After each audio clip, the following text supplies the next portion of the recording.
Looking through my photo archive can sometimes be a little bewildering. With some roles, if I didn't have the pictures and the footage to prove that I was there, I wouldn't really remember taking them. And sometimes I truly forget. This is especially true for roles that I had sitting around undeveloped for a good long while. In that case, I get so disconnected from the pictures that I might as well be looking at the work of a complete stranger. The roll of film that I want to show you today is definitely one of these rolls because it took me ages to finally develop them. And it doesn't help that I took this roll on a lens that I'm not all too familiar with, my Minolta 90mm f4. Even though I had this lens for quite a few years already, I just can't seem to find the way of integrating it into my workflow so that it feels like me in a way. And back when I shot the pictures you're about to see, I was even less familiar with it because that was already 3 years ago.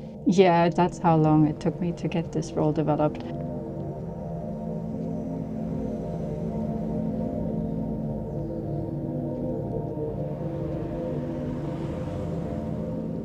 I started off the shoot with this picture here, and I can definitely see why.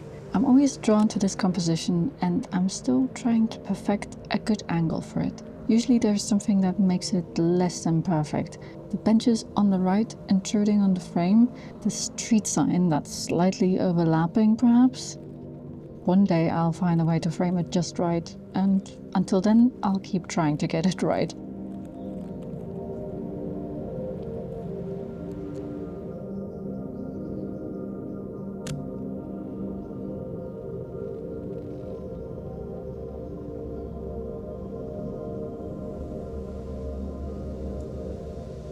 From there I was drawn to the graffiti in the street opposite, which definitely is a bit tricky at 90mm. I prefer to take pictures involving graffiti with wide-angle lenses to show context, but that's not what I had that day, and I tried some shots anyway.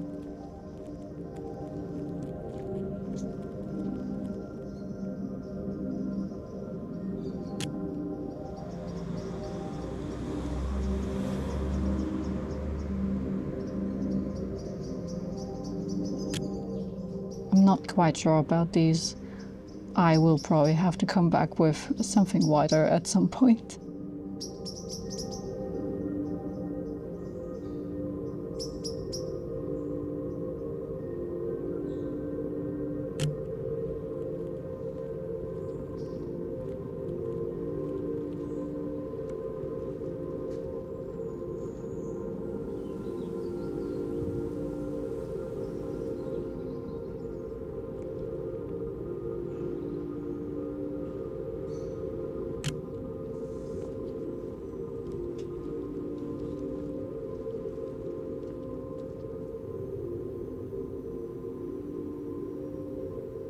After that, I turned into the side streets and back alleys, which is something I always like to explore.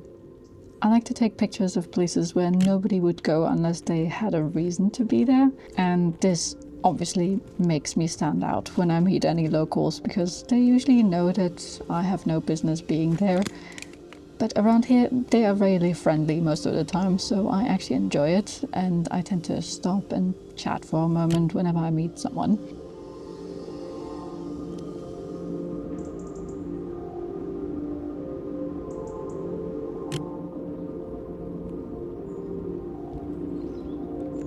And of course, you never really know what you find while you're exploring some back alley somewhere. I like these clothespins, for example, after a rainy day. Really nice.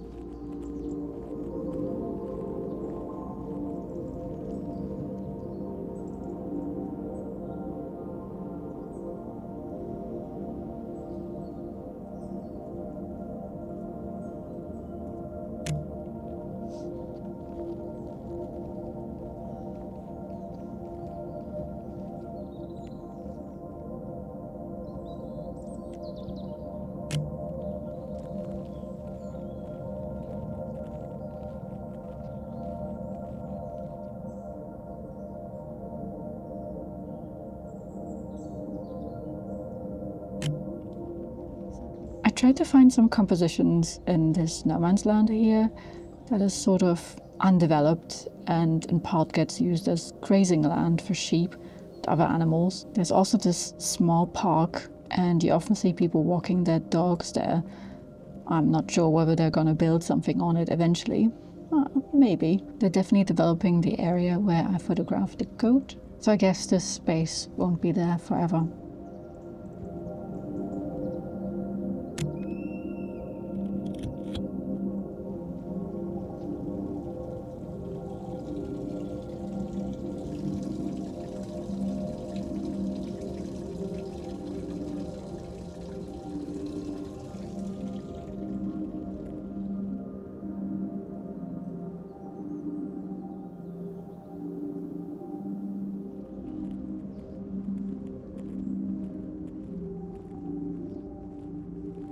I cut through some allotments next, which I hadn't done before, and here I was greeted with a few fantastic photo opportunities.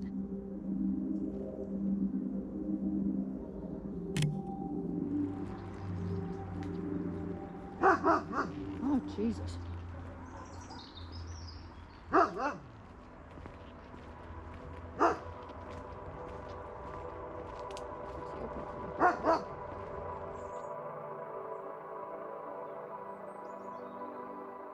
The light was already fading, so the f4 of my Minolta lens was giving me a little trouble, also because I was shooting double X, which isn't the fastest film if you shoot it at box speed, and this seemed slightly expired too.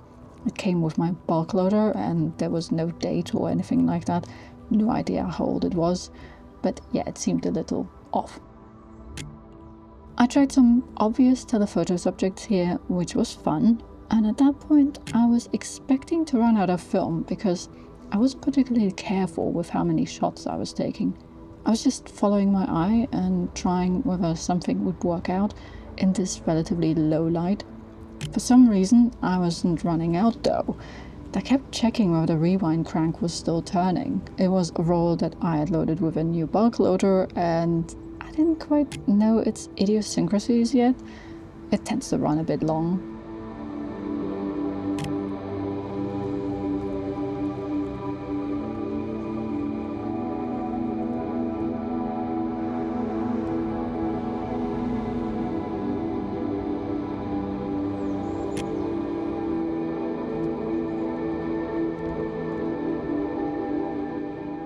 I returned along a main road with lots of cars, but I had a lot of fun shooting the overhanging trees here and the bamboo too.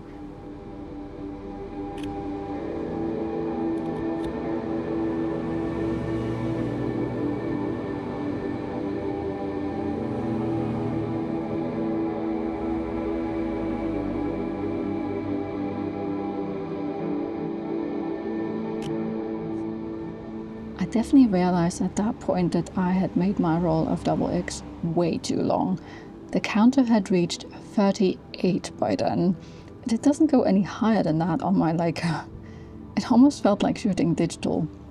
Every shot felt like the last though, but it also just kept going and going.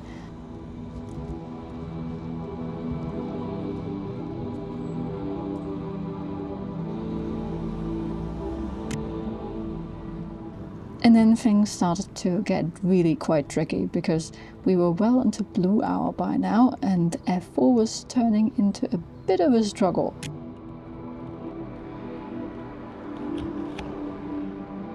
And it keeps going. Okay, infinite roll. In the end, the counter on my scanner went up to 45 with this roll, which is kinda insane.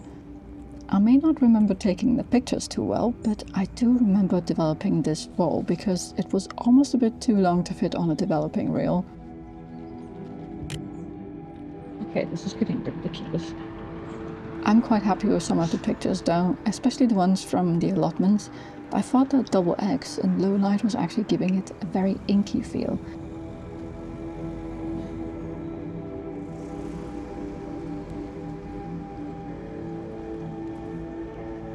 By the way, some of the footage was actually not taken on the same day.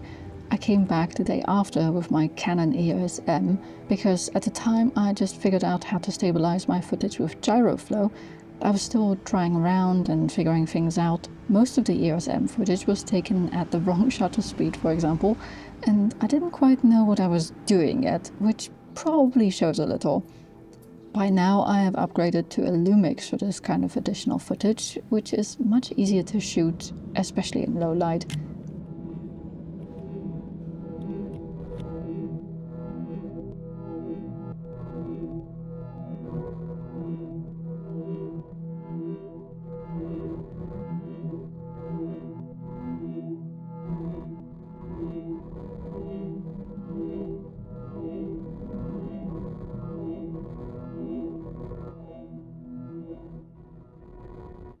Since I shot this roll, my workflow has actually changed quite a bit.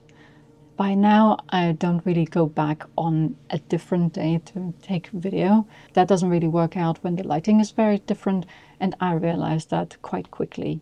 Now I actually shoot video at the same time when the light is changing fast, like with this video, it would have been like that. Or when it's early in the day and the light doesn't change so drastically, I might shoot film on the way there and then video on the way back.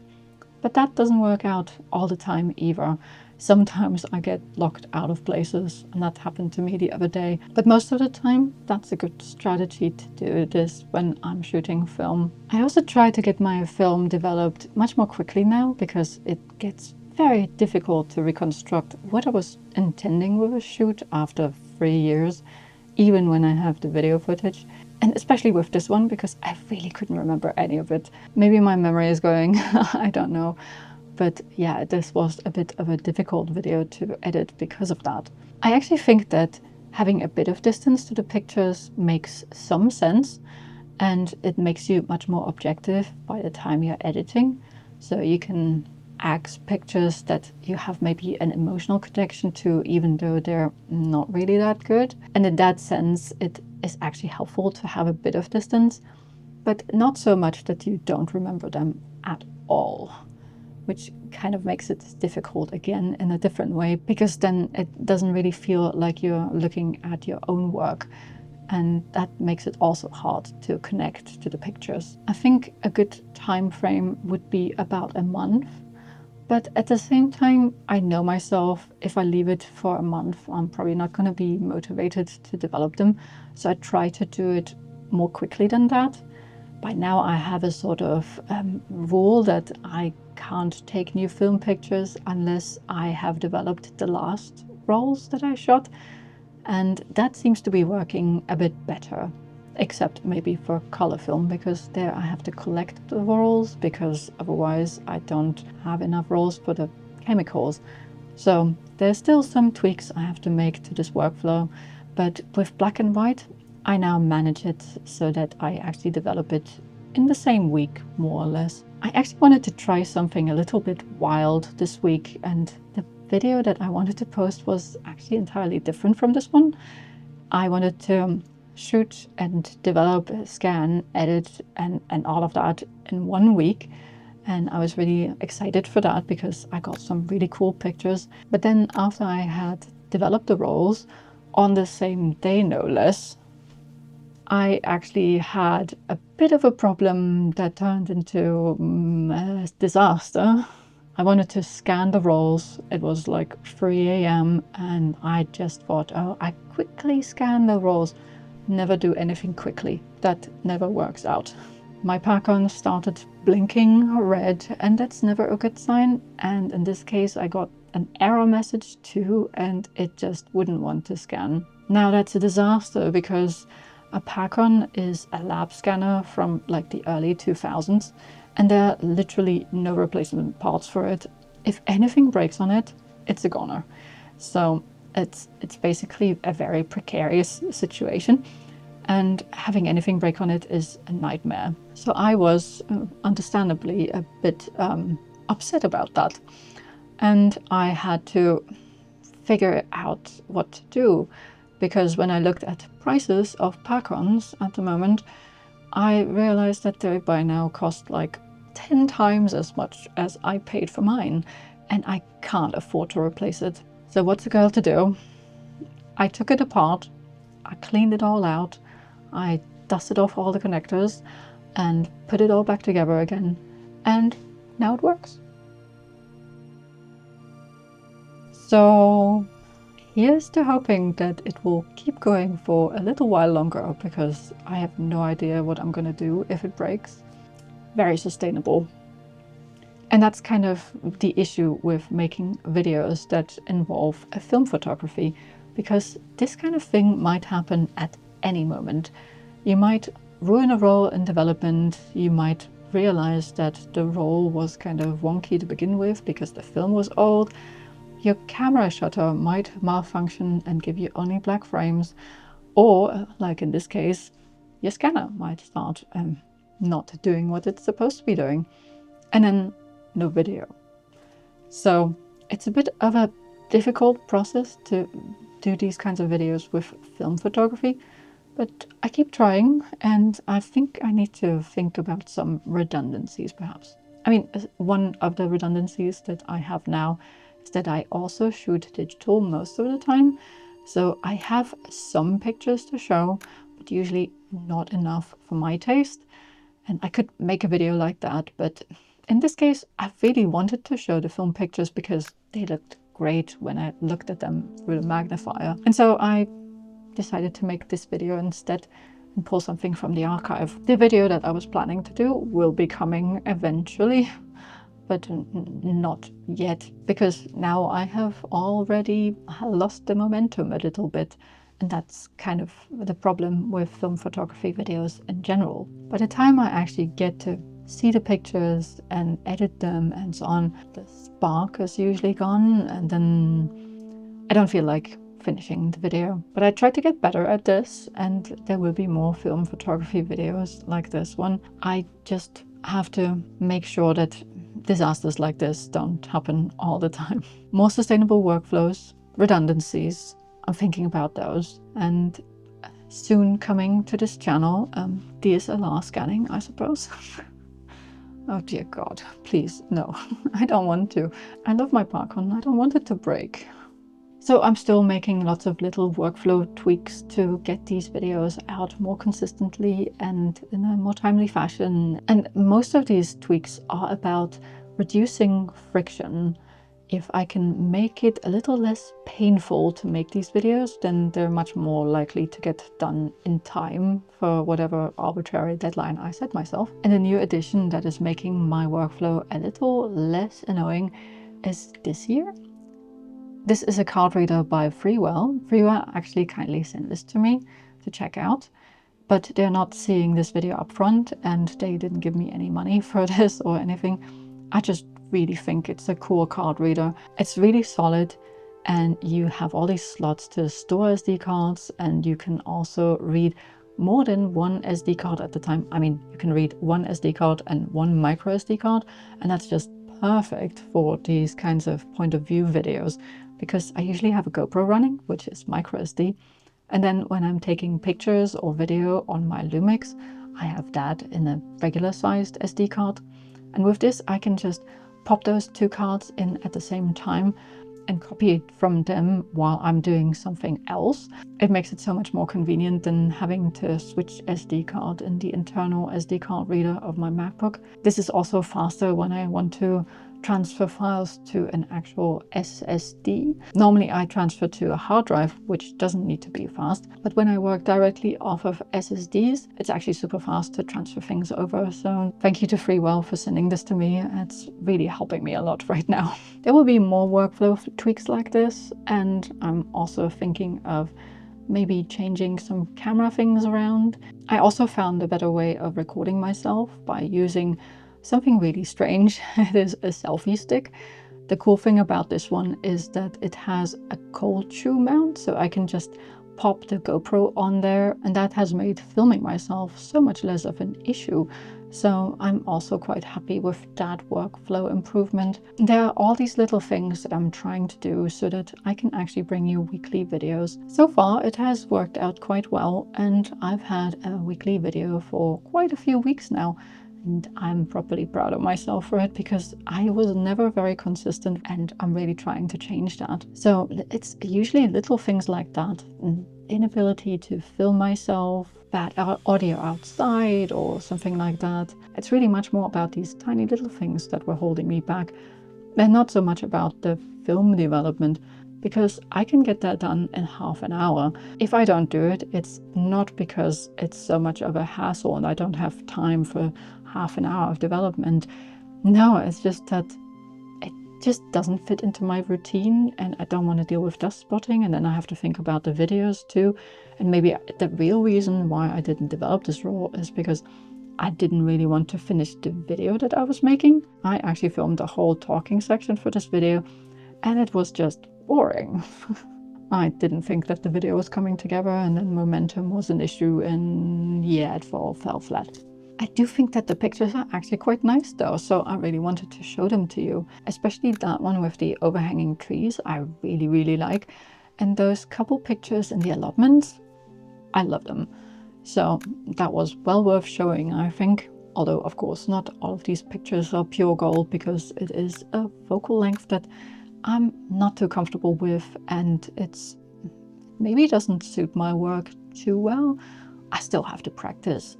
I don't know. It's really not what I normally do.